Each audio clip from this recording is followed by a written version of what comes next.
बड़ा ऐलान किया कि there will be no change in tax slab. ITR will be of 2 part, ITR 1, ITR 2। साथ ही साथ तमाम जो बड़े फैक्टर्स हैं उनके बारे में आपको जानकारी दी। मनोज मनु लगातार सुबह से पार्लियामेंट से अपडेट हम तक पहुंचा रहे हैं, सीधा उनका रुख करते हैं।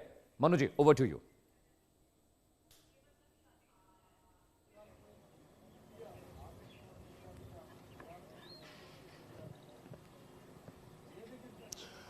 अमित, बिल्कुल साफ तौर पर देखा जाए तो जो चर्चा इस बात की जा रही थी कि क्या वाकई टैक्स में कुछ फायदा होगा, टैक्स छूट मिलेगी लोगों को, तो उस तरह की कोई छूट तो दिखाई दे नहीं रही है।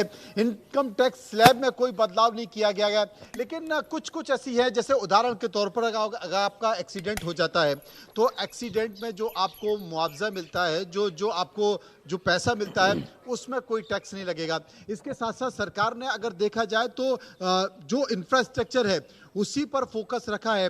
रेयर अर्थ जिसकी हम बात कर रहे थे, सरकार ने उसमें बहुत राहत देने की कोशिश की है। न्यूक्लियर एनर्जी जो प्लांट लग रहे हैं उसमें सरकार ने राहत देने की कोशिश की है। रिन्यूएबल एनर्जी में सरकार ने राहत देने की कोशिश की है। और इसके साथ साथ अगर देखा जाए प्रत्यक्ष तौर पर, अगर इस बजट को हम अगर ऐसे देखें तो प्रत्यक्ष तौर पर सरकार ने सीधे जो छूट होती है, जिसमें एटीसी की छूट है, इनकम टैक्स की छूट है, टैक्स स्लैब में छूट है, यानी कि पिछली बार का जो 12 लाख की जो छूट और उसके साथ जो जो 75,000 रुपए वो यथावत रखी है। तो कुल मिलाकर मेरे साथ वरिष्ठ पत्रकार अजीत मेंदोला मौजूद हैं। अजीत जी, कैसे देखते हैं बजट को?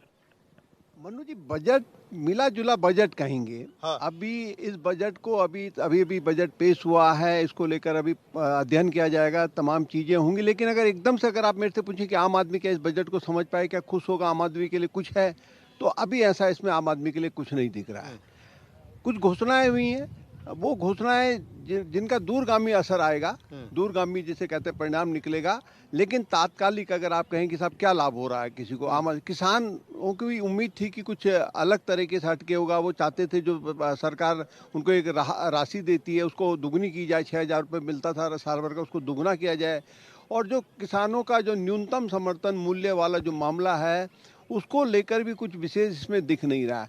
सरकार एक जिसे कहते हैं ढांचागत मूलभूत सुविधाओं को कैसे आगे बढ़ाया जाए, कैसे उसमें काम किया जाए, उस पर ज्यादा फोकस रखा है।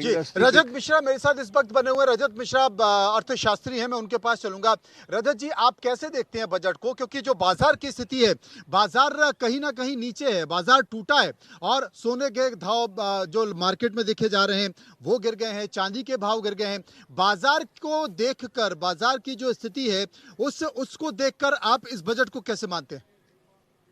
देखिए, अगर आप बाजार के साइड से बात करेंगे तो दो सबसे बड़े रीजन जो समझ में आ रहे हैं अभी बाजार गिरने के। पहला ये कि फ्यूचर्स और जो ट्रांजैक्शंस होते हैं, एसटीटी वगैरह होता है, उस पर टैक्स लग रहा है, यानी कि ऑप्शंस और ट्रेडिंग जो की जाएगी उस पर लोगों को ज्यादा पैसे देने पड़ेंगे। ये सबसे बड़ा रीजन है।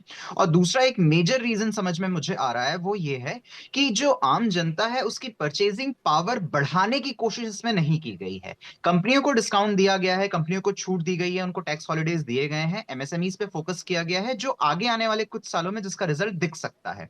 लेकिन तुरंत जो चाहे वो रूरल पब्लिक के फॉर्म में हो या अर्बन पॉपुलेशन को हो, किसी को भी डायरेक्ट उनके हाथ में कैश नहीं दिया जा रहा है। यानी कि जो परचेजिंग है, यानी कंपनीज के लिए चूंकि कस्टमर्स नहीं रहेंगे तो उनकी ग्रोथ अगले साल के लिए प्रॉब्लमेटिक हो सकती है। ये भी एक बहुत बड़ा रीजन है मार्केट के गिरने का।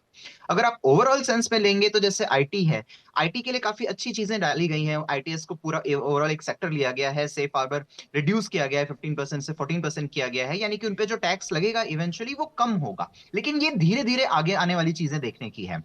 अगर हम ये उम्मीद करें कि ज्यादा लोग अब नया सामान खरीद पाएंगे, किसी भी तरह का सामान, चाहे वो छोटे एफएमसीजी के प्रोडक्ट्स हो या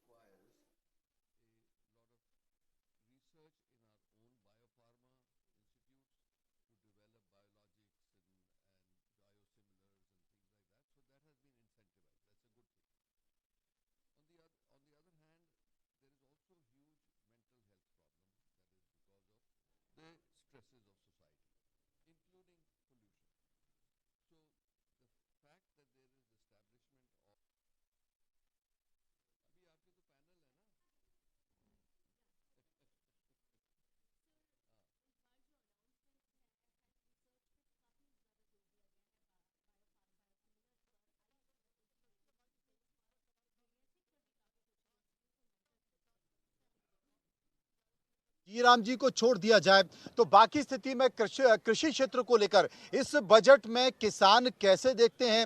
क्या वाकई वाकई ये जो बजट आया है वो किसानों के लिए उपलब्धि भरा है, कुछ नई सौगात लेकर आया? शशि,